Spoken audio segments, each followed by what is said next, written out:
गोदातीरी ज्ञान पर्वणी घेऊन उत्सव आला, गोदातीरी ज्ञान पर्वणी घेऊन उत्सव आला। वसंत व्याख्यानमाला ही वसंत व्याख्यानमाला, वसंत व्याख्यानमाला आली वसंत व्याख्यानमाला। मुहूर्त मेढम गोरानडे न्यायमूर्तींनी रोवली, जोड त्याला वझेराव साहेबांची मग लाभली। कुसुमांच्या या गावामध्ये, कुसुमांच्या या गावामध्ये ज्ञान यज्ञ पेटला, कुसुमांच्या या गावामध्ये ज्ञान यज्ञ पेटला। वसंत व्याख्यानमाला ही वसंत व्याख्यानमाला, वसंत व्याख्यानमाला आली वसंत व्याख्यानमाला। पुष्प गुंफिले सुंदर पहिले वाचस्पती भिडेनी, ज्ञान कुंभ तो प्राशन केला पुण्यवान लोकांनी। परंपरेला जगद्गुरूंचा, परंपरेला जगद्गुरूंचा आशीर्वाद लाभला, परंपरेला जगद्गुरूंचा आशीर्वाद लाभला। वसंत व्याख्यानमाला ही वसंत व्याख्यानमाला, वसंत व्याख्यानमाला आली वसंत व्याख्यानमाला।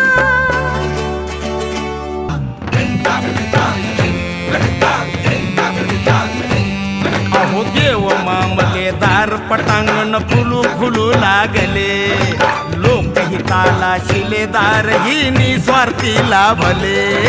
खडतर होता मार्ग तरी पण, खडतर होता मार्ग तरी पण सागर ना थांबला, खडतर होता मार्ग तरी पण सागर ना थांबला। वसंत व्याख्यानमाला ही वसंत व्याख्यानमाला, वसंत व्याख्यानमाला आली वसंत व्याख्यानमाला।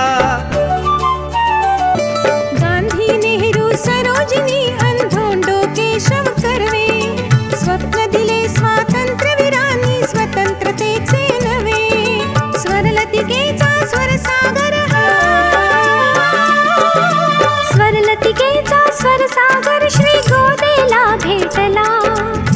वसंत व्याख्यानमाला ही वसंत व्याख्यानमाला, वसंत व्याख्यानमाला आली वसंत व्याख्यानमाला। आचार्यात्रे हिंदुहृदय सम्राट धडाडून गेले, विचारवंतांच्या प्रतिभेचे दर्शन येथे घडले। प्रबोधनाच्या नव्या युगाचा, प्रबोधनाच्या नव्या युगाचा पुरस्कार हा झाला, प्रबोधनाच्या नव्या युगाचा पुरस्कार हा झाला।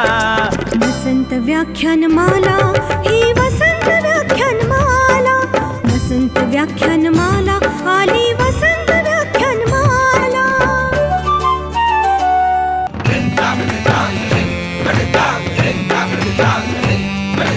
वैभवशाली परंपरेने शतक पार हे केले, लोकल होते स्वप्न रेशमी ग्लोबल आता झाले। कलागुणांचा संस्कारांचा, कलागुणांचा संस्कारांचा मंगलमय सोहळा, कलागुणांचा संस्कारांचा मंगलमय सोहळा। वसंत व्याख्यानमाला ही वसंत व्याख्यानमाला, वसंत व्याख्यानमाला आली वसंत व्याख्यानमाला। वसंत व्याख्यानमाला ही वसंत व्याख्यानमाला, वसंत व्याख्यानमाला ही वसंत व्याख्यानमाला, वसंत व्याख्यानमाला ही वसंत व्याख्यानमाला, वसंत व्याख्यानमाला ही वसंत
जिथं माती शुद्ध आहे, जिथं प्रत्येक पान एक गोष्ट सांगते, आरोग्याची खरी सुरुवात तिथंच होते. 5 पवित्र तुळशी, राम, कृष्ण, वन, कापूर, बरबरी या प्रत्येकात आहे आरोग्यदायी शक्ती. 127 वर्षांची परंपरा आणि आयुर्वेदाचा अनुभव आता तुमच्या कपात. पवित्र मातीपासून तुमच्या अंतर्मनापर्यंत सपट निरावी पंचतुळशी. वसन व्याख्यानमालेचं हे 102वं वर्ष. आजचं व्याख्यानमालेचं 13वं पुष्प गुंफण्यासाठी आपल्यामध्ये नांदेड येथून आदरणीय प्राध्यापक मनोज बोरगावकर यांचं आगमन झालं आहे. मी त्यांना विनंती करतो, आपण कृपया व्यासपीठावर यावं. टाळ्यांच्या गजरात आपण पाहुण्यांचं स्वागत करूया. आजचं व्याख्यान ज्योती स्टोर्सचे संस्थापक स्वर्गीय द गेम खैरनार गुरुजी यांच्या स्मृतिप्रित्यर्थ आज आपण गुंफत आहोत. गुरुजींचे चिरंजीव श्रीमान वसंतराव खैरनार यांनाही मी व्यासपीठावर येण्याची विनंती करतो.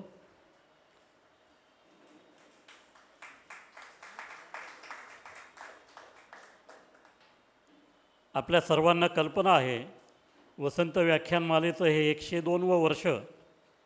याचे प्रायोजक आहेत सह्याद्री फार्म आणि सहप्रायोजक आहेत सपट निरावी. त्याचबरोबर नाशिक महानगरपालिका, MSL drive line, Garje Marathi आणि हॉटेल पंचवटी यात्री यांचंही सहकार्य या उपक्रमाला लाभलेलं आहे. आपण प्रारंभी स्वर्गीय दगेम खैरनार गुरुजी यांच्या जीवनावरील चित्रफीत पाहूया आणि त्यानंतर मी पाहुण्यांना विनंती करतो, आपण स्वर्गीय गुरुजींच्या प्रतिमेला पुष्पहार अर्पण करावा. स्वर्गीय खैरनार गुरुजी. ज्योती स्टोअर्स हे नाशिकमधील शैक्षणिक साहित्याचे परिपूर्ण दालन. ज्योती स्टोअर्सचे संस्थापक कैलासवासीय द गे तथा खैरनार गुरुजी यांनी मुहूर्तमेढ रोवून एका छोट्याशा रोपट्याचे वृक्षारोपण केले. नाशिककरांची शैक्षणिक साहित्य, शालेय पुस्तके यांची गरज ओळखून प्राथमिक शिक्षक म्हणून नोकरी करत असणाऱ्या खैरनार गुरुजींनी आपल्या 2-4 शिक्षक मित्रांना बरोबर घेऊन महात्मा गांधी रोडवरील 8x8च्या जागेत ज्योती स्टोअर्स दुकानाची सुरुवात केली 1958 साली. अथक परिश्रम, व्यवसायातील सच्चेपणा यामुळे बघता बघता ज्योती स्टोअर्सचा पसारा वाढू लागला. नाशिक शहराबरोबरच नाशिक जिल्हाभर शाळा, महाविद्यालय, शैक्षणिक संस्था यांच्यापर्यंत ज्योती स्टोअर्सचा शैक्षणिक साहित्याचा पुरवठा होऊ लागला. व्यवसायाचा वाढता व्याप लक्षात घेऊन गुरुजींनी 1964 साली शिक्षकी पेशातून निवृत्ती घेऊन सर्वांगाने झोकून देऊन व्यवसाय वृद्धी केली. 1969 साली गुरुजींचे थोरले चिरंजीव वसंतराव हेही गुरुजींच्या या कार्यात सहभागी झाले आणि बघता बघता ज्योती स्टोअरच्या छोट्याशा रोपट्याची झपाट्याने वाढ होऊ लागली. शैक्षणिक साहित्याचा प्रचार आणि प्रसार व्हावा या हेतूने गुरुजींनी आपल्या दालनात दर्जेदार मराठी पुस्तके वाचकांना उपलब्ध तर करून दिलीच, पण ग्रंथ प्रदर्शने आयोजित करून साहित्य संस्कृतीला एक बळ दिले. ग्रंथ प्रदर्शनाच्या जोडीनेच गेल्या 25 वर्षांपासून ज्योती स्टोअर्सने लेखक तुमच्या भेटीला या उपक्रमाच्या माध्यमातून विविध क्षेत्रातील मान्यवर साहित्यिकांना नाशिककरांच्या भेटीला आणून एक साहित्यिक सांस्कृतिक चळवळ उभारली आहे. या विविध उपक्रमांमुळेच आज ज्योती स्टोअर्सचा झेंडा साहित्यिक, शैक्षणिक क्षेत्रात तर उभारला आहेच, पण आता बेंचेस निर्मितीच्या माध्यमातून उत्पादन क्षेत्रातही ज्योती स्टोअर्सने प्रवेश केला आहे. ज्योती स्टोअर्सच्या वाढत्या पसाऱ्यामुळेच ज्योती स्टोअर्सने मेन रोडवरून प्रसाद सर्कल जवळ गंगापूर रोडवरील भव्य वास्तूत स्थलांतर केले आहे. गुरुजींनी लावलेल्या छोट्याशा रोपट्याचे आज अतिविशाल अशा वटवृक्षात रूपांतर झाले आहे. ते गुरुजींच्या कार्यामुळेच. गुरुजींच्या त्या कार्याला आणि गुरुजींना अतिशय भावपूर्ण अशी आदरांजली.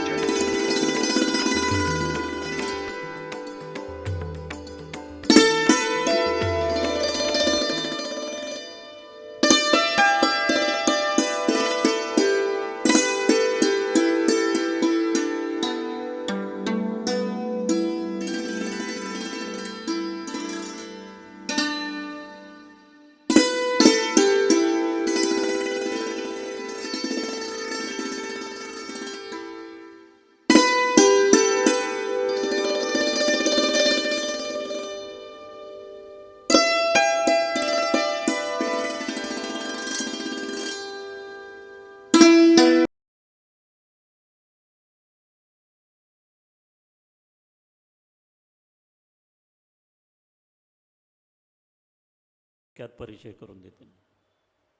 हे नदी ग, हे नदी ग, तू कोठून आलीस, तू कोठे जातेस, कशी सदा वाहतेस मला सांग ना, काय तुझे नाव ग, कुठे तुझा ठाव ग, हे नदी ग, हे नदी ग.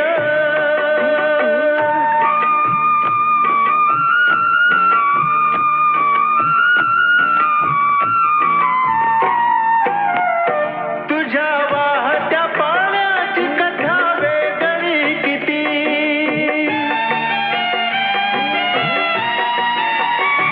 सुख देऊन सारे गाव झेली किती, तुझ्या मनाच्या कोण जाणे वेदना, तुझ्या मनाच्या कोण जाणे वेदना, एक मार्ग दाव ग, जिथे तुझा गाव ग, हे नदी ग, हे नदी ग, तू कोठून आलीस, तू कोठे जातेस, कशी सदा वाहतेस मला सांग ना, काय तुझे नाव ग, कुठे तुझा ठाव ग, हे नदी ग, हे नदी ग.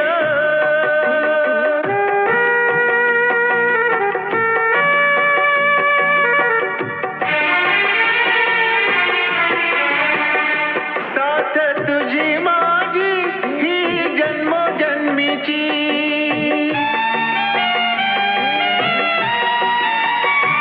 आज सांग ना मला व्यथा तुझ्या मनीची, कर मोकळ्या तुझ्या मनाच्या भावना, कर मोकळ्या तुझ्या मनाच्या भावना, मला सार ठाव ग, नको अबोल राहू ग, हे नदी ग, हे नदी ग. किशोर आहिरे यांना विनंती करतो आपण या ठिकाणी शब्दसुमनांच्या माध्यमातून वक्त्यांचा परिचय करून द्यावा. नमस्कार. आज आमचे जवळचे मित्र मनोज बोरगावकर सरांचा परिचय करायची जबाबदारी माझ्यावर दिली. ही फार आनंदाची गोष्ट आहे. सरांच्या नदिष्टशी आम्ही फार पूर्वीच जोडले गेलो आहोत. मनोज बोरगावकर सर मूळचे नांदेडचे. प्राध्यापकी करत असताना लिहिण्याची आवड असल्यामुळे आणि जितके चांगले लेखक आहेत तितकेच मनस्वी कवी देखील आहेत. सरांचं कवी म्हणून सुद्धा कोरा कागज निळीशाही नावाचं एक फार सुंदर पुस्तक आहे कविता संग्रहाचं, ज्याला राज्य शासनाचे तसेच इतरही अनेक पुरस्कार मिळाले आहेत. आज सरांना ज्यासाठी आपण बोलवलं आहे, ज्या पुस्तकावर सर बोलणार आहेत ते आहे नदिष्ट. नदिष्ट हे पुस्तक कुणीही वाचणाऱ्याला लगेचच भावणारं आहे, त्याच्याशी माणूस लगेचच जोडला जातो.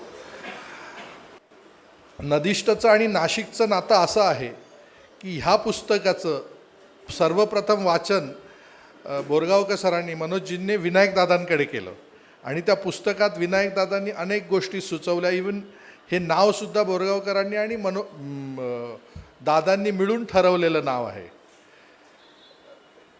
नदिष्ट पुस्तकाचं अनेक भाषांमध्ये भाषांतर झालं आहे. कन्नड, हिंदी, गुजराती तसेच बंगाली आणि तेलुगू भाषेतही भाषांतराचं काम चालू आहे. नदिष्ट ह्या पुस्तकावर अनेक चित्रपट निर्माते, अनेक फिल्म मेकर्स, त्यांचं ह्या कादंबरीवर काहीतरी आपण बनवावं हे ड्रीम आहे.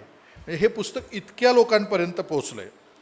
देशातल्या सर्वश्रेष्ठ 5 कादंबऱ्या गेल्या वर्षी निवडल्या गेल्या. त्याचा फार देश पातळीवर मोठा समारंभ झाला आणि प्रत्येक कादंबरीला 5 लाखाचं बक्षीस दिलं गेलं. त्यात नदिष्टचा समावेश आहे. मनोज बोरगावकरांसाठी आणि आपल्या मराठी भाषेसाठी हा फार फार मोठा सन्मान आहे. नदिष्ट पुस्तक किंवा नदिष्ट ही कादंबरी भाषेतला सुद्धा एक वेगळा प्रयोग आहे. नदिष्ट कादंबरी जनरली कादंबरीचा बंध अशा प्रकारचा असतो, सुरुवात, मध्य आणि शेवट. मुळातच नदिष्टला अशी काही सुरुवातही नाही आणि शेवटही नाही. थोडक्यात आपण म्हणू शकतो हे खऱ्या अर्थाने प्रवाही पुस्तक आहे, प्रवाहासोबत वाहत जाणारं. मनोज सरांची आज खूप इच्छा होती नदीच्या काठी मोकळ्या वातावरणात हा कार्यक्रम व्हावा, आणि पण आज काही पावसाची इच्छा नव्हती, त्यामुळे ह्या सभागृहात आपल्याला बसायला लागतंय. पण आपण त्यांना पुन्हा एकदा बोलू नंतर की मोकळ्या आकाशाखाली नदीच्या सोबत त्यांना बोलता येईल. ह्या पुस्तकाचं वैशिष्ट्य सांगायचं तर ह्या पुस्तकात भाषा हेच कॅरेक्टर आहे, वैशिष्ट्यपूर्ण भाषा हेच कॅरेक्टर आहे.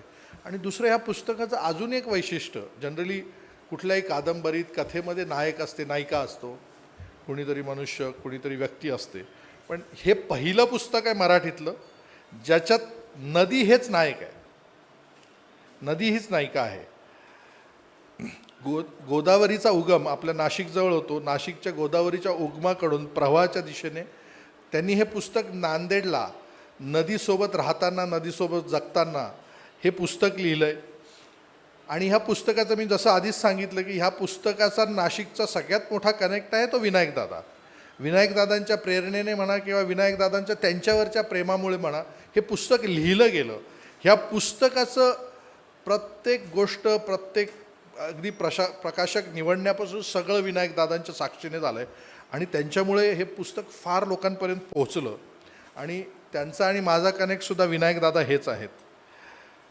विनायकदादांनी जेव्हा हे पुस्तक त्यांना स्क्रिप्ट पहिलं स्क्रिप्ट वाचायला, त्यावेळी दादांनी रात्री 3:30 वाजता त्यांना फोन करून सांगितलं, अरे पागल दीवाने, अनजाने में तू क्या लिख बैठा है, तू अंग्रेजी में लिखता तो हम तुम्हें हेमिंग्वे कहते. इतकं मोठी कलाकृती, इतकं मोठं पुस्तक आहे आणि असा लेखक आज आपल्या भेटीला आला आहे. आपण सगळ्यांच्या वतीने त्यांचं स्वागत करूया. आणि मनोजजींना मी सांगतो की आपण आपलं मनमोकळेपणे बोला, नदीशी जोडायला हे सगळ्यांनाच आवडेल. आपलं स्वागत आहे पुन्हा एकदा आणि थांबतो मी. थँक्यू.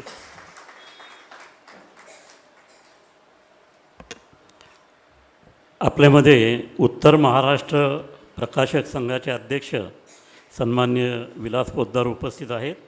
मी त्यांना विनंती करतो त्यांनी नदीष्टचे लेखक आणि आजचे वक्ते प्राध्यापक मनोज बोरगावकर यांचा व्याख्यानमालेच्या वतीनं सत्कार करावा.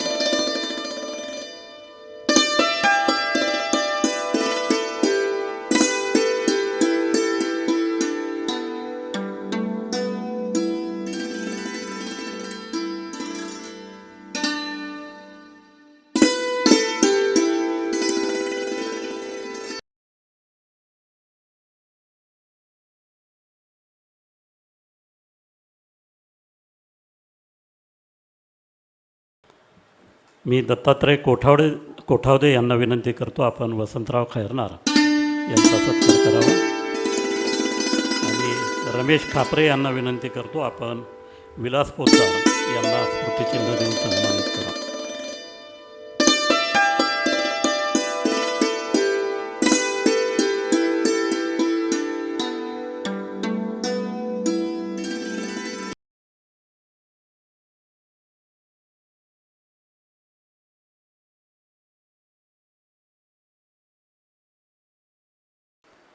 आजच्या दुसऱ्या सत्रामध्ये सिम्फनी कराओके क्लब प्रस्तुत इमॉर्टल बर्मन्स हा कार्यक्रम या ठिकाणी नमिता राजहंस आणि प्रशांत चंद्रात्रे हे सादर करतील. उद्या शुक्रवार दिनांक 16 मे उद्या महाराष्ट्र राज्याचे माजी उपमुख्यमंत्री छगन भुजबळ यांचं भाषण होईल. आरक्षण आणि जातीय जनगणना या विषयावर भुजबळ साहेब आपल्याशी संवाद साधतील. दुसऱ्या सत्रामध्ये संतोष फासाटे प्रस्तुत एव्हरग्रीन हिट्स हा कार्यक्रम अविनाश देवरुखकर, राजू पवार आणि त्यांचे सहकारी सादर करतील. 17 मे रोजी जवाहरलाल नेहरू पोर्ट अथॉरिटीचे अध्यक्ष उन्मेष वाघ हे या ठिकाणी येऊन संवाद साधतील. वाढवण बंदर एक कल्पवृक्ष हा त्यांच्या भाषणाचा विषय आहे. दुसऱ्या सत्रामध्ये प्रजापिता ब्रह्माकुमारी ईश्वरीय विश्वविद्यालय प्रस्तुत भक्तिगीतांचा कार्यक्रम या ठिकाणी होईल. हा कार्यक्रम माउंट आबू येथील नितीन कुलकर्णी सादर करतील. 18 मे रोजी आंतरराष्ट्रीय उद्योग व्यावसायिक तज्ज्ञ माधव दाबके हे आपल्याशी संवाद साधतील. माधव दाबके यांनी आजवर 48 देशांमध्ये जगातल्या काम केलेलं आहे. पिरॅमिडच्या तळाशी नवोन्मेष आणि उद्योजकता निर्माण करा हा त्यांच्या भाषणाचा विषय आहे. 19 मे रोजी जपान येथील आनंद सागर शिराळकर हे या ठिकाणी येतील. AI युगात भाषेचं भविष्य, आपण ज्ञानाला शिकवणार की तंत्रज्ञान आपल्याला, या विषयावर शिराळकर बोलतील. दुसऱ्या सत्रामध्ये स्वरांजली स्टुडिओ प्रस्तुत गाणं मनातलं हा कार्यक्रम हर्षल शिंत्रे, मिलिंद खाडे आणि सहकारी सादर करतील. 20 मे रोजी जपान येथील सुनील कुलकर्णी हे आपल्याशी संवाद साधायला येणार आहेत. जपान आणि भारत, उद्योजकतेमागची अंतर्दृष्टी आणि नोकरीच्या संधी हा त्यांच्या भाषणाचा विषय आहे. 21 मे रोजी सुप्रसिद्ध पक्षीतज्ञ किरण पुरंदरे हे जंगलातील 400 दिवस या विषयावर बोलतील. आणि 22 मे रोजी केंद्रीय परराष्ट्र विभागातील सचिव डॉक्टर सुयश चव्हाण हे आपल्याशी संवाद साधतील. आजच्याप्रमाणे सर्व कार्यक्रमांना आपण मोठ्या संख्येने हजेरी लावावी अशी मी विनंती करतो. आपले सर्व मान्यवर श्रोते तसेच ऑनलाईन आणि केबल टी व्हीच्या माध्यमातून या कार्यक्रमाचा रसस्वाद घेणाऱ्या सर्व श्रोत्यांचं मी पुन्हा एकदा स्वागत करतो. आणि सह्याद्री फार्म, सपट निरावी यांच्या सहकार्याने आज होत असलेल्या या कार्यक्रमाचं प्रसंगी नदीचे स्वर आणि नाद अर्थात नदिष्ट या विषयावर प्राध्यापक मनोज बोरगावकर यांनी मनमोकळेपणाने आपल्याशी संवाद साधावा अशी विनंती करतो. धन्यवाद.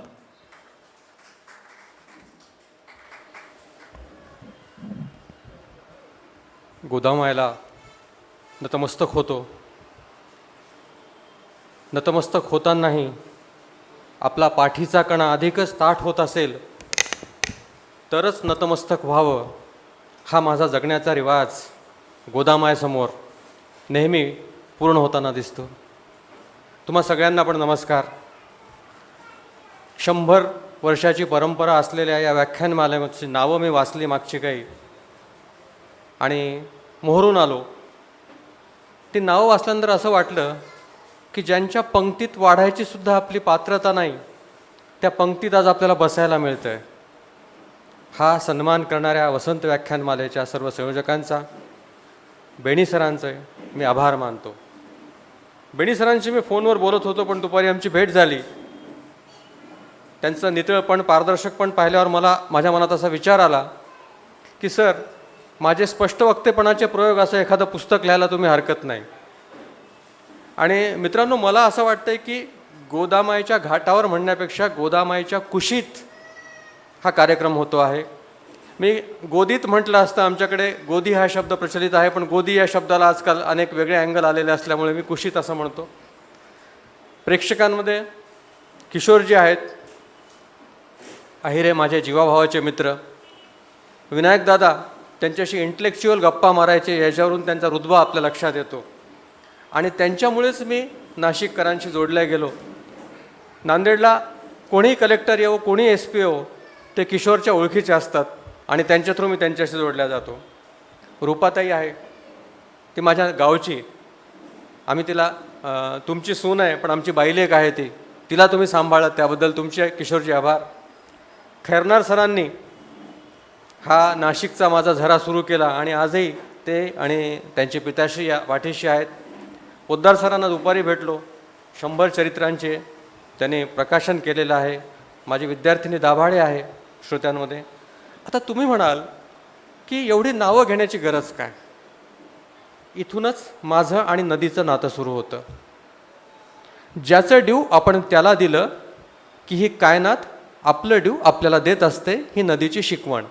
समीकरणं इतकी साधी सरळ सोपी असतात. आपण मुलांना सांगत असतो पुस्तकं वाचली पाहिजेत. ऑफकोर्स पुस्तकं वाचली पाहिजेत, पण आपण त्यांना अजून काही गोष्टी सांगितल्या पाहिजेत. केवळ पुस्तकं वाचून चालणार नाही, निसर्ग वाचला पाहिजे, माणूस वाचला पाहिजे. निसर्ग वाचायचा असतो. मला हे फार लहानपणी उमजलं. मी लहानपणी खेड्यात राहिलो, माझं बालपण खेड्यात गेलं. पण याचा मला कधी न्यूनगंड वाटला नाही. उलट आज मी जे काही इवलसं साहित्य क्षेत्रामध्ये केलेलं आहे त्याचं श्रेय मी त्या ग्रामीण भागाला देतो. आमचं एक पोरांची टोळी होती आणि त्या टोळीचा म्होरक्या होता हुलबा नावाचा. त्यांनी पहिल्यांदा कॉन्शियस सबकॉन्शियस लेवलवर मला निसर्ग वाचायचा असतो हे शिकवलं. कसं शिकवलं? तो मधमाशाचं पोळं मोठं हुकमी उठवायचा. आम्ही 4-5 दिवस त्या मधमाशाच्या पोळ्याचा मुआयना करायचो. आता बघा, मुआयना शब्द आला, किशोरजींनी सांगितलं की भाषेचा प्रयोग आहे. आम्ही निजामी राजवटीत राहिलो. असे उर्दू मिश्रित हिंदी शब्द आम्ही सहज बोलताना वापरतो. साधी आमची दूधवाली, आपण तिच्याकडे लक्ष दिल्यानंतर म्हणते, लई मसरूफ आहेस काय, बघणं बी झालास माझ्याकडे. आता मसरूफ हा शब्द गालिबने वापरावा, पण ती सहज वापरते. आणि यामागचं माझं दुसरं तत्त्वज्ञान, जात पात वंश भाषा धर्म यात आपण माणसामाणसात भेद केले. जर भाषा एकमेकामध्ये सहजी मिसळत असतील तर आपल्या बापाचं काय चाललं आहे? त्यांना एकमेकात मिसळू द्या, आणि त्यांना एकमेकात मिसळून आपल्या मराठी भाषेचा दायरा जर वाढत असेल तर आपलं काय चाललं आहे? म्हणून मी हा भाषेचा प्रयोग या कादंबरीमध्ये केला. मग हुलबा मधमाशाचं पोळं फार हुकमी उठवायचा. आम्ही 2-4 दिवस त्या पोळ्याचा मुआयना करायचो.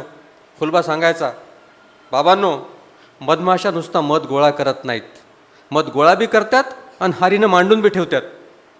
त्यातली एक माशी जरी चुकली तरी सगळं मधमाशाच्या पोळ्याचा अवकाश खाली येतो. पोद्दार सर, निसर्गातली सरळ साधी सोपी घटना, पण ती सबकॉन्शियस कॉन्शियस लेवलला मला सांगून गेली की लिहिणं किंवा जगणं म्हणजे नुसतं अनुभव गोळा करणं नाही, ते अनुभव गोळा करणं आणि पद्धतशीर मांडून ठेवणं. एक माशी जरी चुकली तरी मधमाशाच्या पोळ्याचा अवकाश खाली येतो. याचा अर्थ आपल्यापेक्षा बुद्धी, आपल्यापेक्षा अवयव कमी असलेल्या मधमाशीला शिस्त काय ते जगण्यातली कळते आणि आपल्याला कळत नाही. आणि मग लिहिताना, नदिष्ट लिहिताना मी विचार केला की एखाद्या शब्दाला, एखाद्या प्रतिमेला जरी वाचकाला ठेच लागली तर आपण एडिटिंगमध्ये कमी पडलो. पहिल्यांदा त्या हुलबानी मधमाशाच्या पोळ्याने मला एडिटिंग शिकवलं आणि नंतर अर्नेस्ट हेमिंग्वे, चेकाव वगैरे लोक आले. तुम्हाला हेमिंग्वे माहीत असेल की त्यांनी Old Man on the Sea जेव्हा लिहिली तेव्हा ती सुरुवातीला 1800 पानांची झाली होती, पण प्रकाशाकडे जाताना ती फक्त 90 पानांची झाली. म्हणजे केवढं काम त्यांनी एडिटिंगवर केलं. साध्या साध्या गोष्टी निसर्ग आपल्याला सांगत असतो. तुम्ही कधी जाईजुईचं फूल वेलीवरून पडताना पाहिलं आहे का? नसेल तर काळजीपूर्वक पहा. ते असं स्वतःशी गोल गोल गोल गिरक्या घेत सावकाश सावकाश खाली पडतं. असं वाटावं की याला कुठलेच गुरुत्वाकर्षणाचे नियम लागू नाहीत.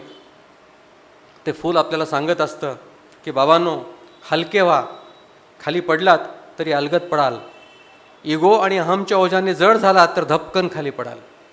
किती साधी सोपी सरळ घटना आहे बघा ना फुलाची. आणखीन एक गोष्ट आहे, आपण देवाला फूल वाहतो.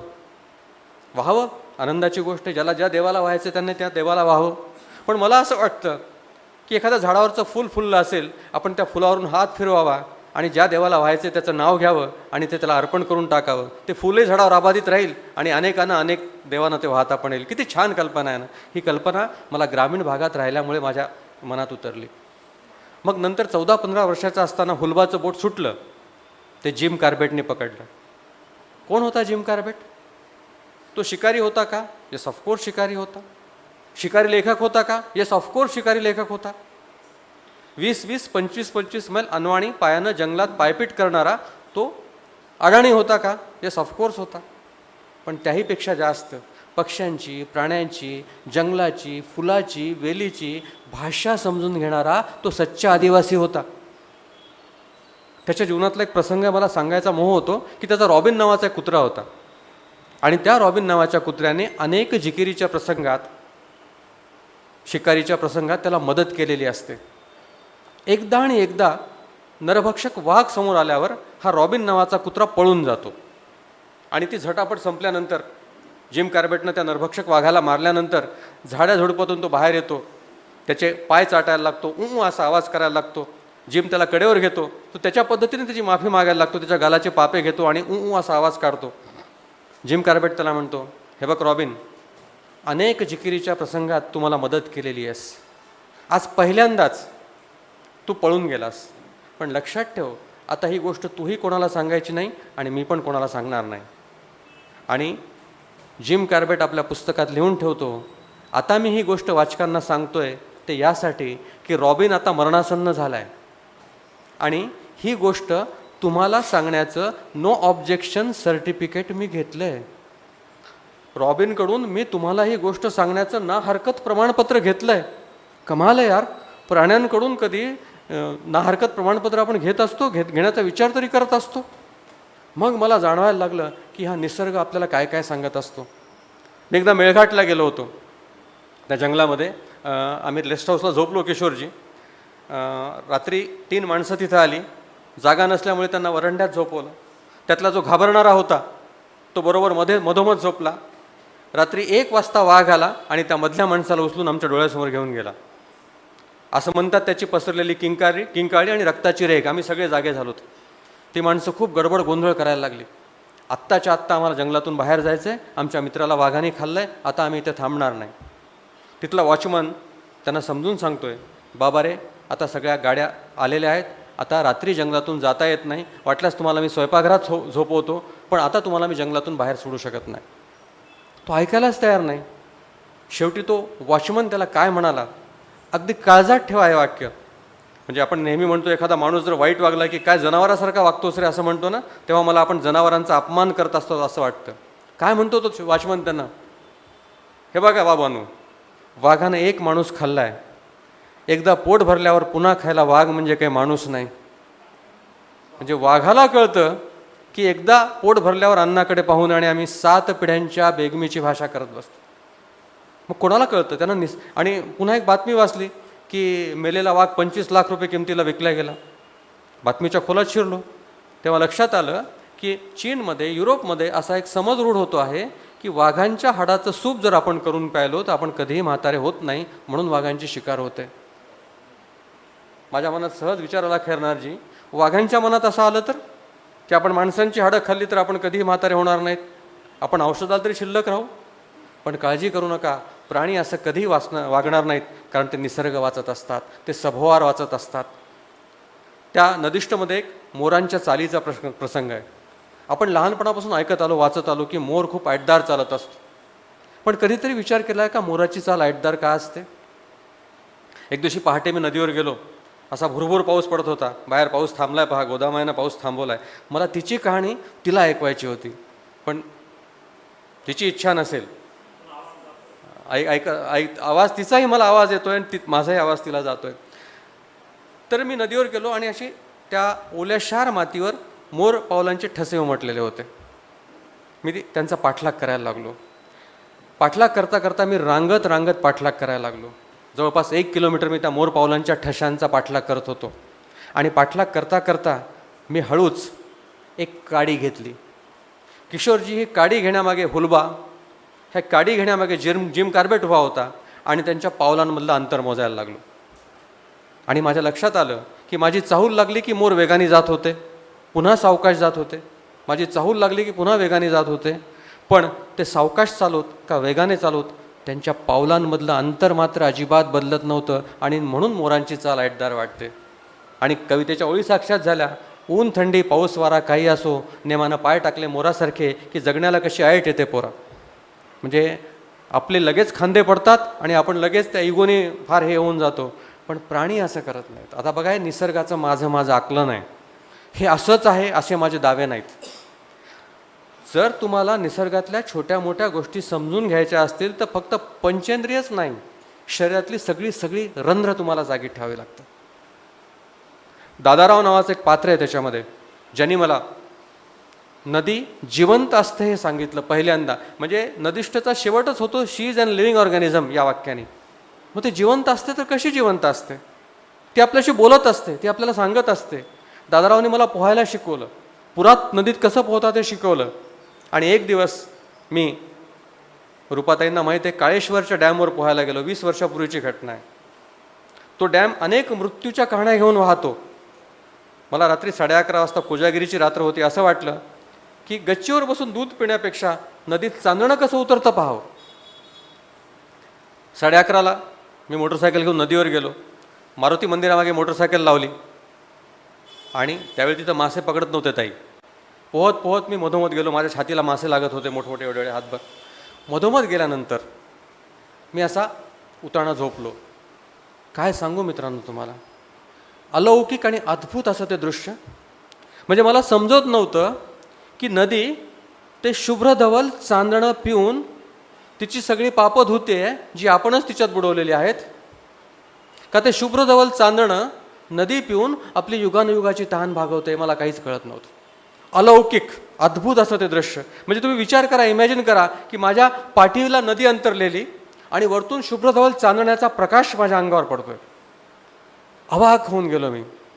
आणि किशोरजी त्या दिवशी पहिल्यांदा उमगलं, आपणच नदीत उतरत नाही तर कधी कधी नदी पण आपल्यात उतरलेली असते. आणि पुन्हा गंमत अशी आहे की आपली अवकात, आपलं दामन फार छोटं आहे हो.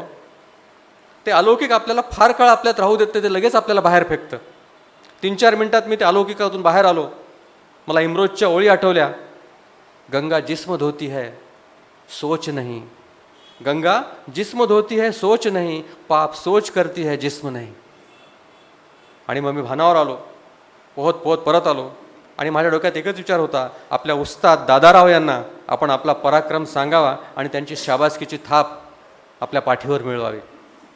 2 दिवसांनी मला दादाराव भेटले. मी त्यांच्या स्टाईलमध्ये त्यांना बोलायला लागलो, दादाराव मला काय मामुली समजताव का? रात्री 11:30 वाजता मी काळेश्वरचा डॅम एकट्यानं पोहून पार केला आहे. हां, उगं नाही, आमची स्टाईल आहे, ताईला माहिती आहे बोलायची आमची. मला वाटलं आता कौतुकाची थाप आपल्या पाठीवर पडेल, आणखीन काही होईल, आणखीन काही होईल. पण यापैकी काहीच झालं नाही. ते एवढंच म्हणाले, बापू रात्रच्या नदीत उतरायचं नसतं रे, रात्रच्या नदी झोपलेली राहते. काही वाक्य इन द लाईन वाचायचे असतात, काही वाक्य इन बिटवीन द लाईन वाचायचे असतात, तर काही वाक्य बियॉन्ड द लाईन वाचायचे असतात. दादारावचं वाक्य हे बियॉन्ड द लाईन होतं.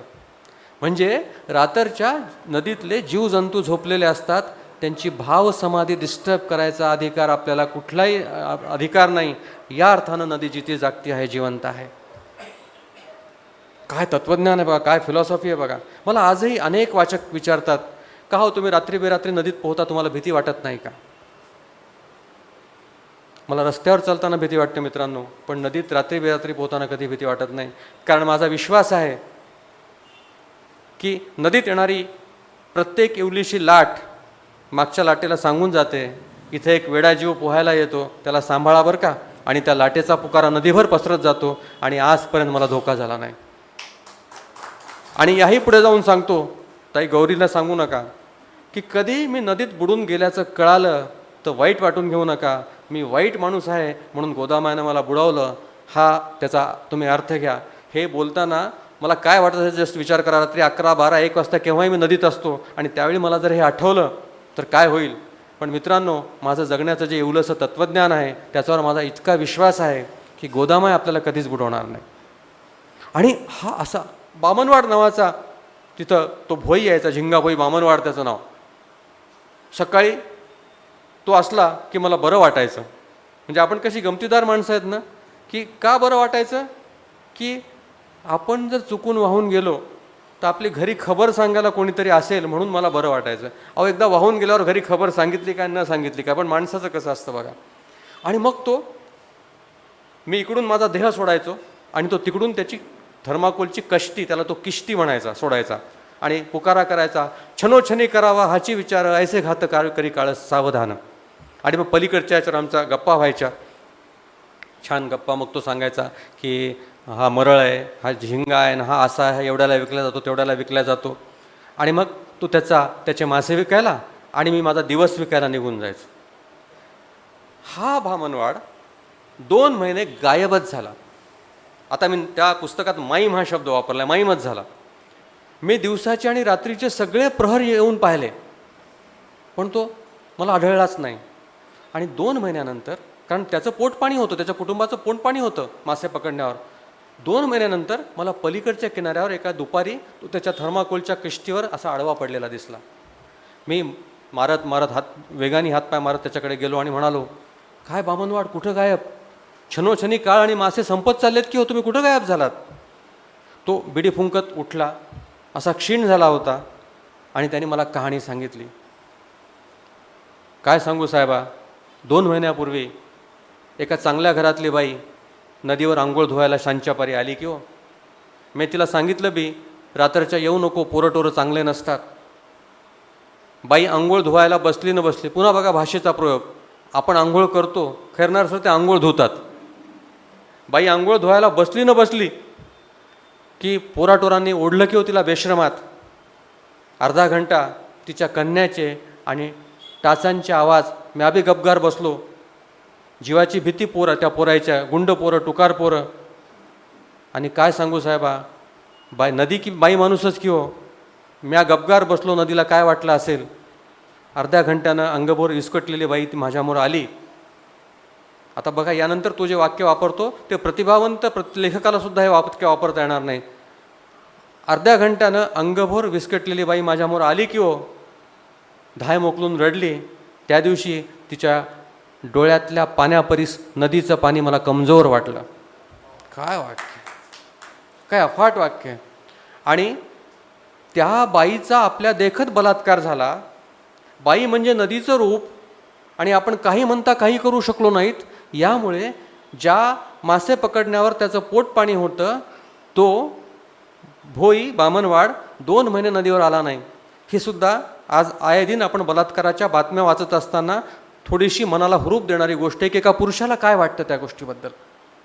आणि मग ते बामणवाडचं वाक्य माझ्या कानात घुमत होतं आणि मी माझ्या असे वाळूत माझे पाय उमटत होते. आणि माझ्या मनात विचार आला मित्रांनो, की अंगभर विस्कटलेल्या त्या बाईला घरी गेल्यावर नवऱ्याबरोबर पुन्हा त्याच खेळात रम्माण व्हावं लागलं असेल तर तिला कोणता बलात्कार अधिक असह्य वाटला असेल, नदीवर त्या अननोन लोकांनी केलेला का नवऱ्याने केलेला. कारण आपण पुरुषांनी अजून बायकांना असा खांदाच उपलब्ध करून दिला नाही, मित्र म्हणून, बाप म्हणून, नवरा म्हणून, भाऊ म्हणून, की तिने आपल्याला सांगावं की अरे माझ्यावर बलात्कार झाला आहे. त्यामुळे बोभाटा नको म्हणून तीही गप्प बसते. म्हणून माझ्या लिखाणाचा जो जर्म आहे तो स्त्री, कविता, आई आणि नदी या मला सारख्याच दर्जाच्या वाटतात. यापैकी कोणाला ती इजा झाली तर अख्खी कायनात दुखावलं जाते असं मला वाटतं. म्हणजे तुमच्या इथल्या जमलेल्या महिलांसाठी कवितेच्या 4 ओळी मी ऐकवणार आहे. त्या ओळींचं असं पोद्दार सर की मला एक नाद, मला प्रत्येक काळात काही ना काही नाद आहेत. एक काळ होता क्रिकेटचा नाद होता, प्रचंड क्रिकेटचा नाद. पण बॅड लक असं झालं, सचिन तेंडुलकर जन्माला आला आणि मला काही पुढे जाता आलं नाही, असं बॅड लक झालं. नेमका नको त्यावेळी तो जन्माला आला, नाहीतर किमान IPL तरी खेळलो असतो मी. तेव्हा नाद होता, गावात, गल्लीत, शहरात कोणी गेलं की अगदी सकाळपासून अंत्यविधीला जायचं म्हणजे जायचंच. म्हणजे माझा तर समज असा होता पोद्दार सर की आपण गेलो नाही तर तो अंत्यविधी होणारच नाही, ते आपलं राष्ट्रीय कर्तव्य आहे. आणि आम्ही 3-4 मुलांचं टोळकं होतं. तेव्हा खिशात पैसे नसायचे किशोरजी, पण आमच्याकडे एक पिशवी असायची, त्याला आम्ही खलती म्हणायचो. त्या खलतीत कपाचे कानं तुटलेले 4-5 कप असायचे, एक किटली असायची. आणि मग भुकेजल्या नातेवाईकांना आम्ही वाटेला लावायचो, तुम्ही जा, बिंदास जा, आम्ही कवटी फुटेस्तोर थांबता, का काळजी करायला, आम्ही थांबतो ना. त्यांना वाटेला लावायचो. 25 पैशाची पत्ती आणायचो, पण ते पाकिटं मिळायचे तेव्हा, मागच्या पिढीला माहीत असेल. 25 पैशाची साखर आणायची, दूध आणायचं आणि त्या सरणाच्या धगीवर चहा करून प्यायचो. थकलेलो असायचो दिवसभर. आणि ज्या दिवशी एखादा कोवळा जीव असेल जळत ना किशोरजी, त्या दिवशी चहाला आम्हाला देहाचा वास यायचा. एक म्हातारी गेली, 4 वाजले, गोमूत्र मिळेच ना. कोणीतरी सांगितलं, मनोज काही करतो पण गोमूत्र आणतो, त्याला अशी कामं सांगायला पाहिजे. मला गोमूत्र आणायला पाठवलं, पण गाय आपण म्हणेल तेव्हा गोमूत्र थोडीच देणार आहे. करायचं काय, 4 वाजले, भुकेजून गेले सगळे. मग मी नारळ पाणी घेतलं, थोडा पिवळा रंग घेतला, त्या एका बाटलीत भरलं आणि गोमूत्र म्हणून नेऊन दिलं. मनोजला काम सांगितलं की काम होतं. त्या म्हातारीचा आत्म्याला काय वाटलं असेल मला माहिती नाही, पण वेळ निभावायला गेली. लोक मला विचारायचे की याला किती लाकडं लागतील, त्याला किती लाकडं लागतील. त्या अनुभवावरची इथल्या महिला वर्गांसाठी कवितेच्या 4 ओळी ऐकवतो. माणसाच्या देहाच्या आकारावरून लाकडाच्या क्विंटलाचे हिशोब सांगायचो मी परफेक्ट. माणसाच्या देहाच्या आकारावरून लाकडाच्या क्विंटलाचे हिशोब सांगायचो मी परफेक्ट. मजबूत हाडापेराचं माणूस 4.5 क्विंटल लाकडात आटोपतं. मजबूत हाडापेराचं माणूस 4.5 क्विंटल लाकडात आटोपतं. लहान चणीच्या माणसाला राख रांगोळी व्हायला 2.5 क्विंटल लाकडं पुरतात. लहान चणीच्या माणसाला राख रांगोळी व्हायला 2.5 क्विंटल लाकडं पुरतात. तर बाई माणसाला जळायला फारशी लाकडं लागत नाहीत. आयुष्यभर जळत राहिल्यामुळे शेवटी जळण्यासाठी तिच्याकडे देहाशिवाय फारसं काही शिल्लक उरत नाही. तिच्याकडे देहाशिवाय फारसं काही शिल्लक उरत. असे अनुभव आयुष्याच्या प्रत्येक टप्प्यावर मी घेत गेलो.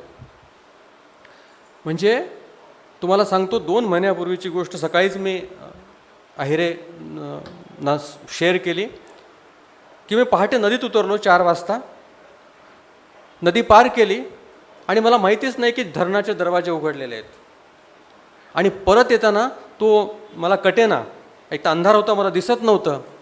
आणि कसा बसा त्या धरणाच्या दरवाजापासून 70-80 मीटरवर मी थांबलो, अन्यथा धरणाच्या दरवाजात मी वाहून गेलो असतो, हाडं पण सापडली नसती माझी. पण त्याही क्षणी मित्रांनो मी घाबरलो नव्हतो. मला माझी बायको आणि पोरगी आठवली आणि दुसऱ्या क्षणी मी गोदामायला म्हणालो की माय, तू पुन्हा मला तुझ्या पोटातच घेतेस. कारण नदी म्हणजे माझ्यासाठी आईचं विस्तारत गेलेलं गर्भाशय आहे. आणि मित्रांनो, आपण निसर्गातल्या विराटाच्या सतत संपर्कात आलो की आपण विराट होत नाही अजिबात, पण त्या विराटाची कणभर माती आपल्या अंगाला लागते. त्या नदीची माझ्या अंगाला लागलेली कणभर माती म्हणजे नदिष्ट होय असं मला वाटतं. फक्त कणभर माती आहे बरं का, फार काय नाही. मी नेहमी पुस्तकावर लिहून देताना ओंजळभर नदी असं म्हणतो, मला मिळालेली ओंजळभर नदी. काय माणसं आहेत ती अफलातून. तिथं कालूभया नावाचं एक पात्र आहे त्या नदिष्टमध्ये. तो सुरुवातीला असा कोपऱ्यात झाडाजवळ उभा राहायचा.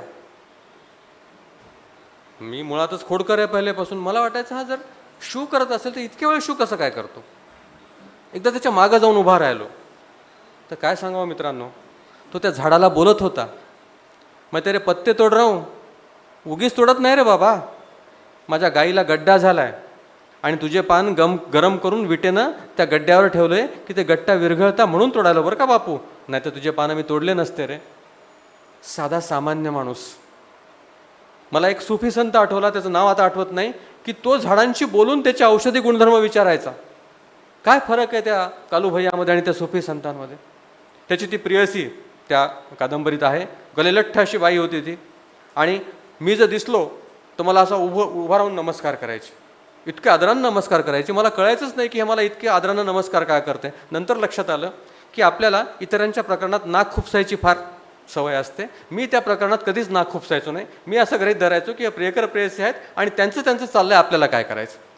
आणि तो त्यांना बरं वाटायचं की ह्या नाक खुपसत नाही ना आपल्यात, मग हा आपला माणूस आहे, चांगला आहे, म्हणजे म्हणजे अशी ही पात्र होती, एकाहून एक अफलातून. आणि सगुणा नावाचं पात्र यातलं जे फार महत्त्वाचं पात्र आहे, म्हणजे माझ्या जगण्याचा लिहिण्याचा उद्देश तृतीयपंथी आणि नदीविषयी लोकांच्या आस्था बदलावा तेवढाच आहे.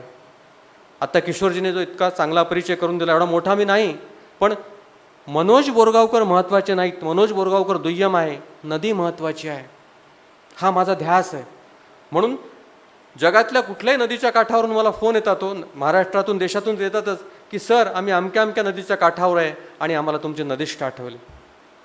अशी माणसं नदीत कचरा टाकताना, निर्माल्य टाकताना 10 विचार करतील. ही मला असं वाटतं गोदामाईची मी कणभर का होईना केलेली सेवा आहे. सगुणा नावाचं तृतीयपंथी पात्र मला पहिल्यांदा रेल्वेत भेटलं. अपडाऊनची नोकरी करायचो मी, आणि एक दिवस छुटपूट दंगल झाली होती. आणि या मीडियामुळे ही दंगल फार देशभर पसरते. परवाचं युद्ध आपण पाहिलं, ते काय सैनिक लढले का मीडियावाले लढले, मला आजही या प्रश्नाचं उत्तर मिळालेलं नाही. असं चालू होतं ते सगळं. आणि त्या मीडियामुळे ती छुटपूट दंगल देशभर पसरली. मला हायसं वाटलं. मी स्टेशनवर आलो, म्हणलं सगळा शुकशुकाट होता. रेल्वेमध्ये डब्बा रिकामा एकदम. डब्यात शिरलो. चला म्हणालो की आता आपल्याला काय, आपण एकटेच डब्यामध्ये, गर्दी नाही, खेचाखेच नाही, काय नाही. डब्यात बसलो. बसल्यानंतर माझ्या नजरेला असं जाणवलं की डब्यात एक तृतीयपंथी चढते आहे. मी पाहिलं, म्हणजे तिचे ते चमकीले चुडिये भरले हात, चमकीले कपडे, मी तिच्याकडे पाहिलं आणि नजर चुकवली. आणि मला वाटलं काय यार, इतका छान आपला प्रवास होता, आता ही काहीतरी गोंधळ करणार आणि आपलं सगळं डिस्टर्ब करणार. ती चालत चालत चालत माझ्याकडे आली. मी तिरप्या नजरेने आपण पाहत असतो न कळतपणे, माझ्या येऊन समोर बसली आणि माझ्या मांडीवर हात ठेवला आणि म्हणाली, ए तुम्हारा समाज हमको क्या बोलता रे, सांग ना तुमचा समाज आम्हाला काय म्हणतो. नाही कुछ नाही बोलते मी आपलं नाही, काही म्हणत नाही आम्ही तुम्हाला, तसं काही नाही चालू दे. तरी ती ऐकायलाच तयार नाही. खनपट्टीलाच बसली की सांग ना तुझा समाज आम्हाला काय म्हणतो. मी खिशातली 50ची नोट काढून तिच्याकडे दिली. म्हणजे आपण फार सेफ गेम खेळतो बघा. म्हणजे लगेच शरीराने मला हिंट दिली की पैसे दे आणि मोकळा हो, म्हणजे तुला काही करणार नाही. 50 रुपये दिले आणि मग हसत हसत म्हणालो, हमारा समाज, हा हिजडा शब्द वापरताना मला त्रास होतो, आमचा समाज तुम्हाला हिजडा म्हणतो, छक्का म्हणतो. ती करून हसली आणि मला म्हणाली, मी गाडीत चढले, आपली नजरानजर झाली. नजर कोणी चुकवली रे, तू चुकवली का मी चुकवली? मी म्हणालो, नजर तर मीच चुकवली.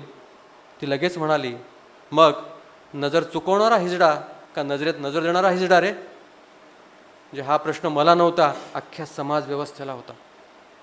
म्हणजे नजरेत नजर देणारा हिजडा का नजर चुकवणारा हिजडा?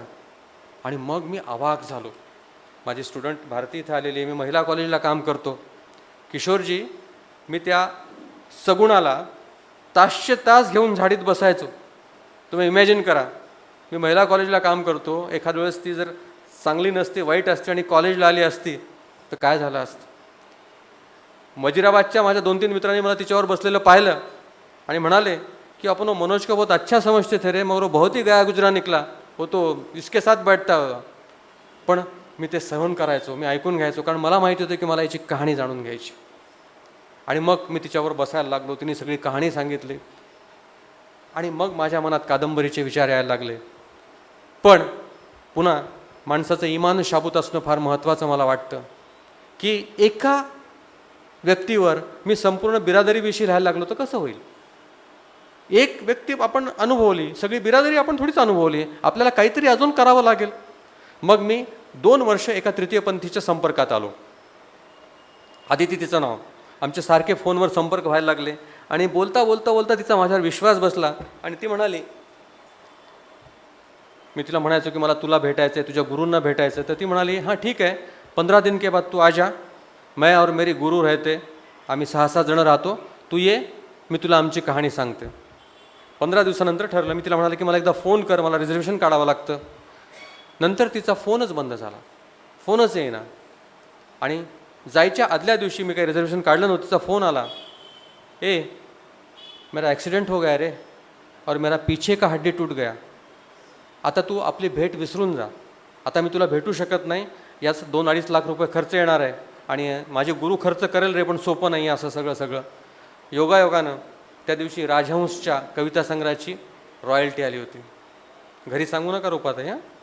मी काही विचार न करता ती मनी ऑर्डर तिच्या नावाने पाठवून दिली. म्हणजे बघा, माणसाने नितळपणे, स्वच्छपणे, आता तिची माझी भेट होणार नव्हती, मला जे हवं होतं ते मिळणार नव्हतं, पण माझ्यातला माणूस मला म्हणत होता की नाही यार, आपण काहीतरी केलं पाहिजे. 7-8 दिवसानंतर मला रात्री 11 वाजता फोन आला, कौन है रे तू, आदिती का आशिक है क्या? नहीं, आप कौन बात कर रहे हैं? आशिक नहीं तो पैसे क्यों भेजे? मतलब आप बात कौन कर रहे हैं?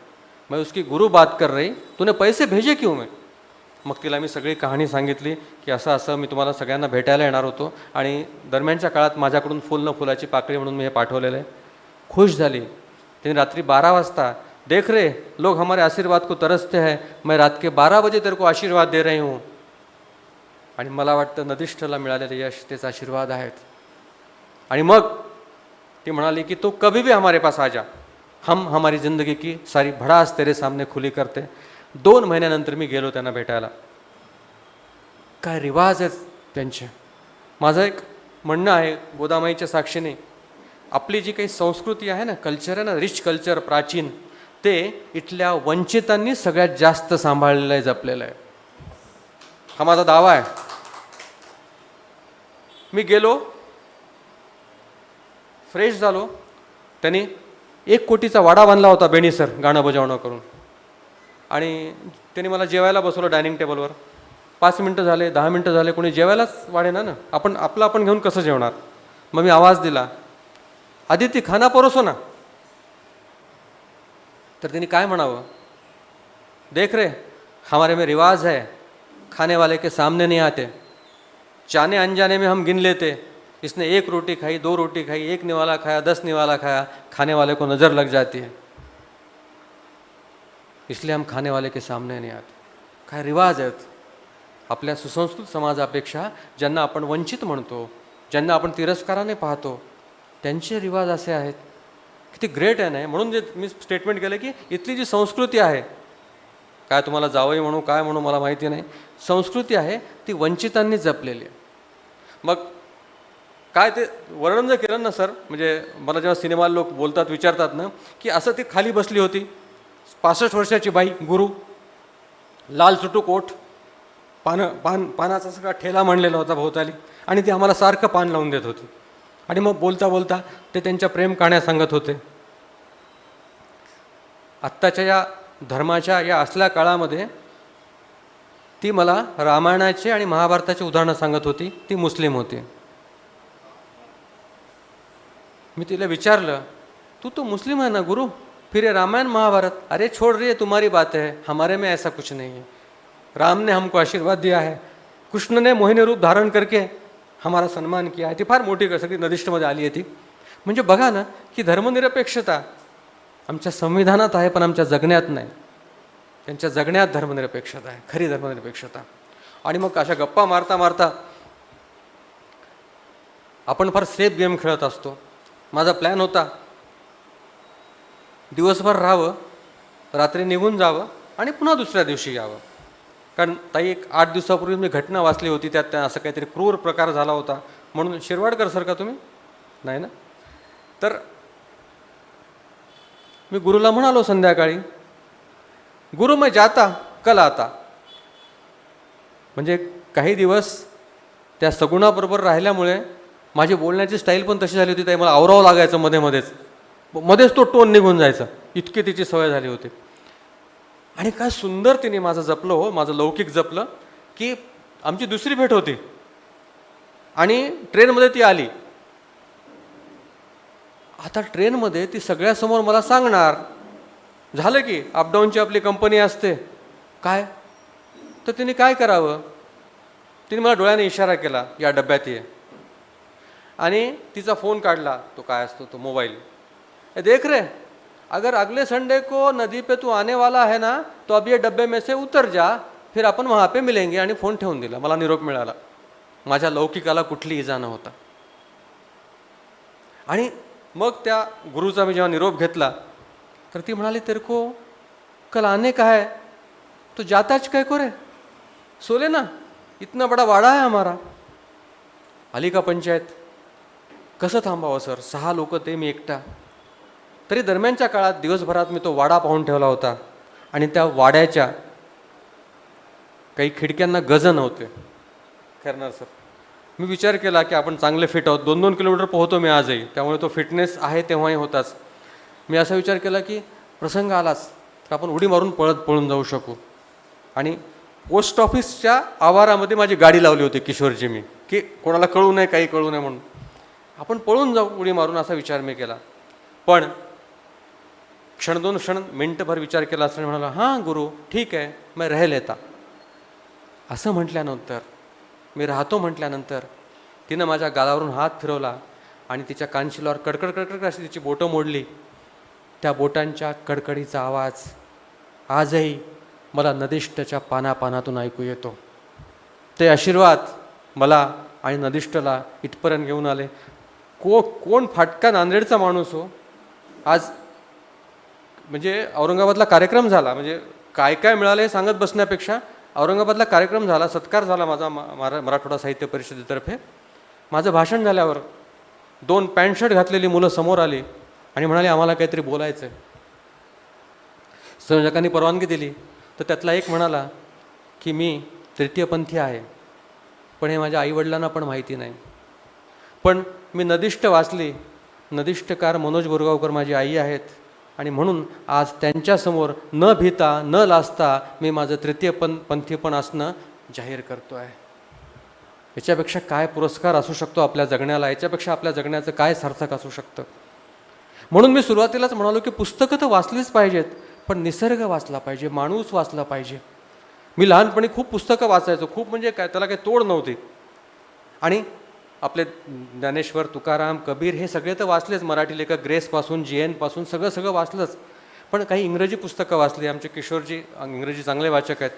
आईन रँड मी वाचले, आईन रँड. आणि लिहिताना आपले दायरे कसे लांबवायचे याचं एक उदाहरण तुम्हाला मी सांगतो. मी सिगरेट पिण्याचं उदात्तीकरण करत नाही, माफ करा, गैरअर्थ घेऊ नका. पण मी जर कुठल्या मराठी लेखकाला किंवा कोणाला तुम्हाला विचारलं तुम्ही सिगरेट का पिता, पोद्दारजी तुमचं उत्तर असेल की बाबा मला जगावर धूर सोडायला आवडतं, बेफिकीर वाटतं, बिनधास्त वाटतं, वगैरे वगैरे. याच्या पलीकडे आपली इमॅजिनेशन जाणार नाही. पण ऐन रँडचं पात्र काय म्हणतं? पुन्हा सांगतो, मी सिगरेट पिण्याचं उदात्तीकरण करत नाही आहे. ते पात्र काय म्हणतं की मी सिगरेट यासाठी पितो, सिगरेट मला यासाठी आवडते की सिगरेटच्या टोकाला अग्नी असतो. अग्नी हे सामर्थ्याचं, शक्तीचं प्रतीक आहे आणि ते सामर्थ्य, ती शक्ती माझ्या 2 बोटामध्ये शरण आल्यासारखी मला वाटते, म्हणून मी सिगरेट पितो. काय वर्णन आहे यार, काय वर्णन आहे. आणि म्हणून लिहिताना मी जवळचा विचार करायचोच नाही. त्या घटनेकडे पाहताना मी अजून या घटनेचा दायरा आपल्याला कसा लांब नेता येईल हा विचार करायचो. आणि नदिष्ट मी लिहिली नाही, नदिष्ट मी जगत होतो. तुम्ही विचार करा की नदिष्टचं जे मला काही मिळालं, पण याच्या पाठीमागे माझी बायको गौरी उभी आहे. तुम्ही विचार करा, रात्री बेरात्री उठतो आणि म्हणतो गौरी मी नदीवर चाललो आहे. ती काहीच म्हणत नाही, किशोरजी एवढंच म्हणते जा पण पाण्यात उतरू नका. पण तिला 100% माहीत असतं का हा माणूस नदीत उतरणार आणि माझा रिवाज आहे उतरलो की मी नदी पार केल्याशिवाय परत येत नाही, मग काय पूर असो का काही असो. ते सगळं तिने सांभाळलं आणि म्हणून आज तुमच्यासमोर नदिष्ट या रूपात उभी आहे. 21 आवृत्त्या नदिष्टच्या आल्यात. मला माहीत नाही किती वेळ बोलायचं असतं, कारण आम्ही प्राध्यापक माणसं, समोरचे कागद संपले नाहीत आणि घंटा झाल्यानंतर पण बोलत राहायचं हे आमची सवय आहे. म्हणजे नाहीच, थांबतच नाही आम्ही घंटा वाजल्याशिवाय. म्हणून बेणी सर तुम्ही घंटी वाजवू शकता केव्हा पण. म्हणून मी निसर्ग वाचायला शिकलो, पुस्तकं वाचले. पुस्तकं का वाचली पाहिजेत? अब्राहम लिंकन आपण सगळेच ओळखतो. तो अमेरिकेचा राष्ट्राध्यक्ष झाला.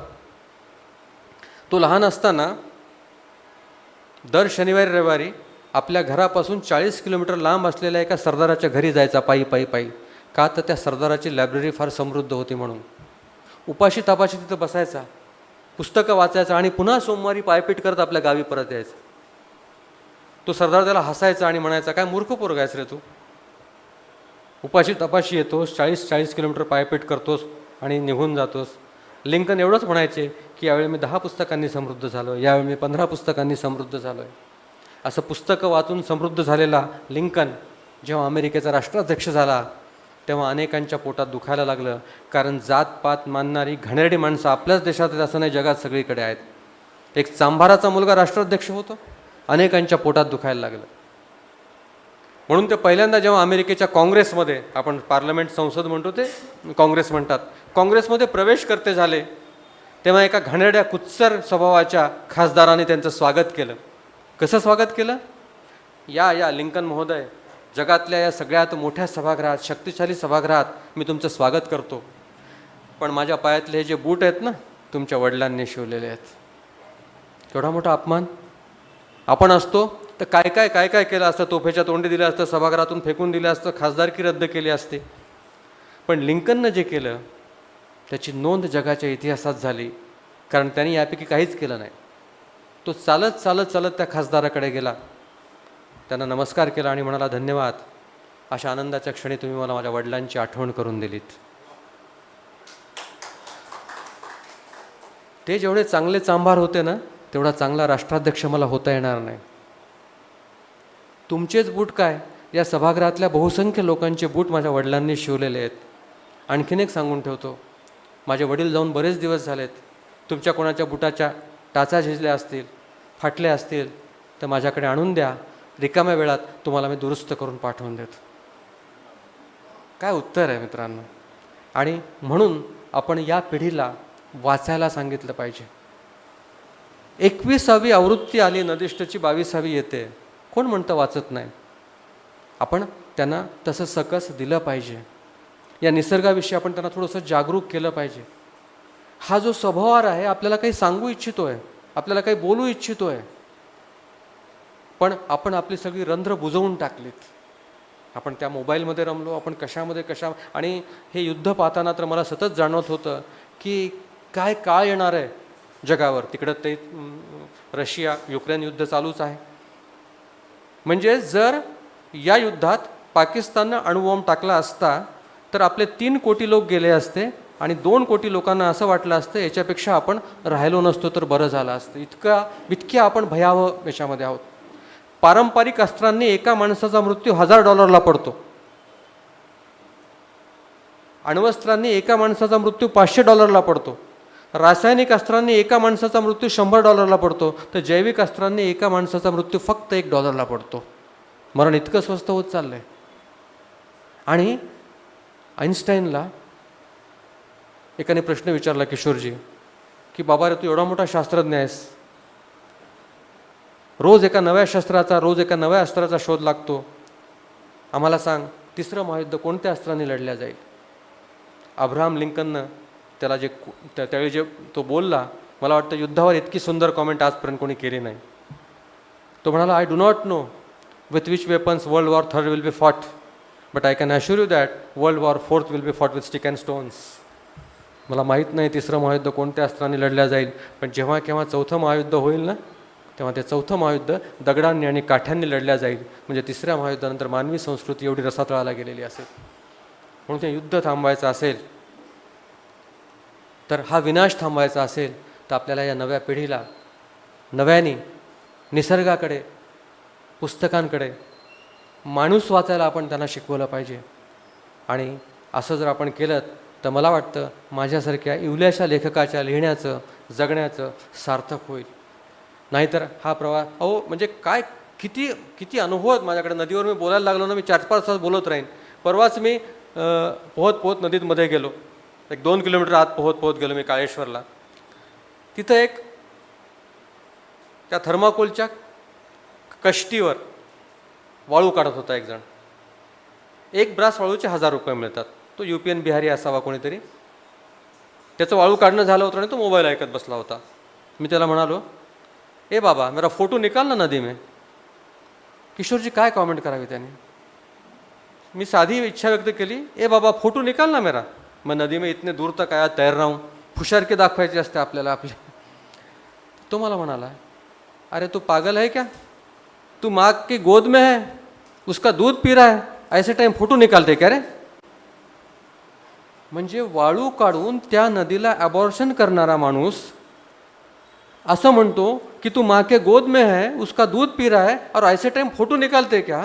म्हणजे मला प्रश्न पडलेला आहे की त्याची जगण्याची जी ही आहे ती इतकी करुण आहे की त्याला ते पैसे कमवावेच लागतात म्हणून तो वाळू काढतो, का त्याच्या बुद्धीपर्यंत हे पोचत नाही की आपण वाळू काढून नदीच्या गर्भाला इजा करतोय. पण त्याचं ते उत्तर आजही नदीत कोणी माझे फोटो काढायला लागले किंवा कोणी म्हणजे अनेकांना असं डॉक्युमेंटरी करावी, अनेकांना वाटतं काही करावं, मला ते वाक्य आठवतं की तू माँ के गोद में है, माँ का दूध पी रहा है. म्हणजे न शिकलेली माणसं इतकी सजग आहेत, इतकी सुजाण आहेत, आणि शिकलेली माणसं, हा जो फरक आहे, हा फरक मला असं वाटतं ते निसर्ग वाचतात म्हणून आहे. म्हणून नदिष्ठचं सार, माझ्या जगण्याचं सार, हा आपण निसर्ग अधिकाधिक जवळ केला पाहिजे, त्याच्या अधिकाधिक जवळ गेलो पाहिजे, त्याला समजून घेतलं पाहिजे. निसर्ग समजून घेण्याची आपली अवकाद नाही, आपला आवाका नाही.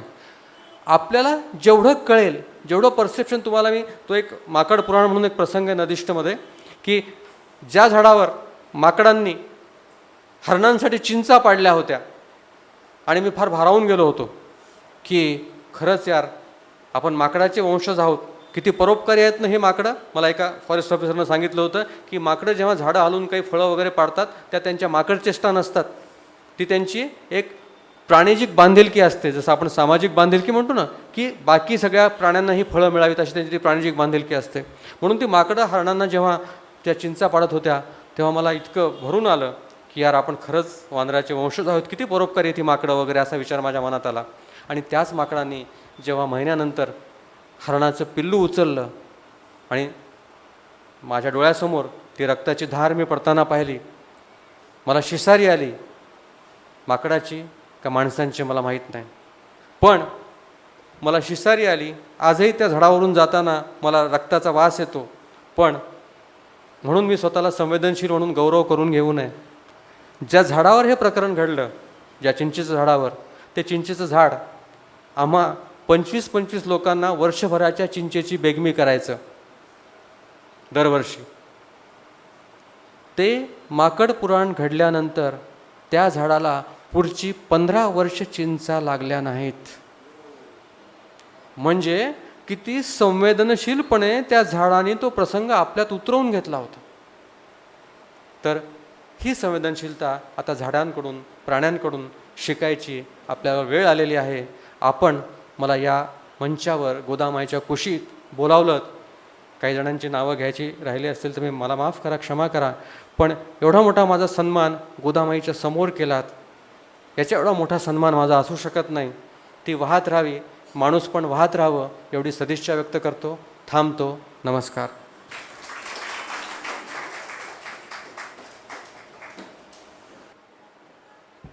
दत्तात्रय कोठावदे आहेत का? कोठावदे आता आभार प्रदर्शन करतील आणि त्यानंतर पुढच्या कार्यक्रमाला प्रारंभ होईल.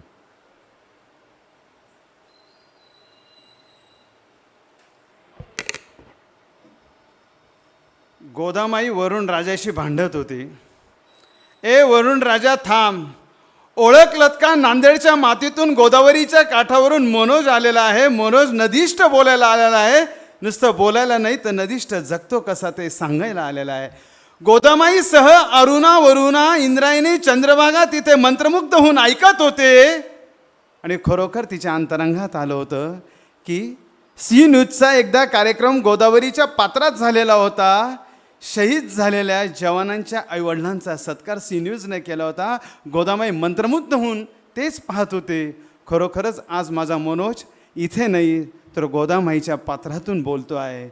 इतकी गोदामाई मंत्रमुग्ध होऊन ऐकत होती. आणि रसिक श्रोते हो, तुमच्या चेहऱ्याकडे पाहताना कोणाच्या डोळ्यात कृष्णाही दिसते, कोणाच्या डोळ्यात कोयना दिसते, कोणाच्या डोळ्यात यमुना दिसते, कोणाच्या डोळ्यात मोसम नदी दिसते आहे.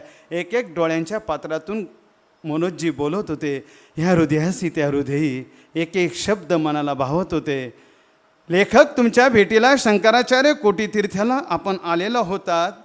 त्यापासून गोदावरीवर प्रेम करणारे नदीष्टचं बोट धरून गोदामाईचा महापौर पाहायला रात्री 12च्या काळात येत होते. फक्त तुमच्या शब्दांची हिंमत त्यांच्याकडे होती.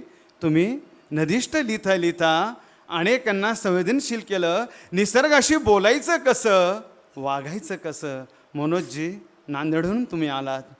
आज खरोखर षटकार आणि चौकार, तुम्ही जरी क्रिकेटपटू नाही झालात तर नदीष्ट आमच्या पिढीला कोणीतरी सांगितलं असतं का? आम्हाला कळालं असतं का? गोदावरीच्या काठावर 1000 जण येतात, पण नदीष्टने आमच्यावर नकळत संस्कार लावले. गोदामाई कधी तुम्ही जाणून घेतली का? गोदामाईची शब्बासकी तुमच्या पाठीवरती आहे. हेच आमच्या रसिकांच्या मनावरती उमटलेले आहेत. वसंत व्याख्यानमालेच्या आयोजकांच्या सह रसिककर, नाशिककर आणि फेसबुक, यूट्यूबवरती पाहणाऱ्या श्रोत्यांचं तुमचे लाख लाख आभार. वसंत व्याख्यानमाला जेव्हा जेव्हा बोलवत राहील तेव्हा तेव्हा येत राहा. कवितेचं वाचन करण्यासाठी सगुणाच्या तर पात्रतेने आम्ही इतके मंत्रमुग्ध झालो की गडावरच्या कोजागिरीला छबिनाचा कार्यक्रम असतो. आई तृतीयपंथीसोबत स्नान करत असते. तो वृद्धांत डोळ्यासमोर उभा राहिला. अंगावर शहारे येत राहिले, डोळ्यातलं पाणी वाहत राहिलं. गोदामाई कधी डोळ्यातून वाहत होती हे कळलंच नाही. आपले आभार मानावे किती. गोदामाई तिकडे जात्यावरती बसून चंद्रभागेसह, इंद्रायणीसह गाणं गात होती, ओवी गात होती. माझा मनोज बोलत होता, मी नदीष्ट समोर नाचत होते. माझ्या मनोजने रोमारोमामध्ये नदीष्ट जागवली. नांदेडच्या मातीतून आज नाशिकची नगरी शहारून गेली. कवी कुसुमाग्रजांच्या ज्या वेळेला तुम्ही जी सुरुवात केली, ह्या नदीला मी नमस्कार करतो, त्यावेळेला ओळखलत का नाशिककर, माझा मनोज आला आहे. पाठीवरती ताटकनासहित नमस्कार करतो आहे. नदीष्ट रोमारोमात वाहतो आहे. जय गोदामाई, जय त्र्यंबकराज, हर हर गंगे, नमामि गंगे. आणि खैरनार परिवाराचाही आभार. पुढच्या कार्यक्रमाला लगेचच सुरुवात होत आहेत. उद्याच्या कार्यक्रमात आपल्याशी संवाद साधायला माननीय छगनजी भुजबळ,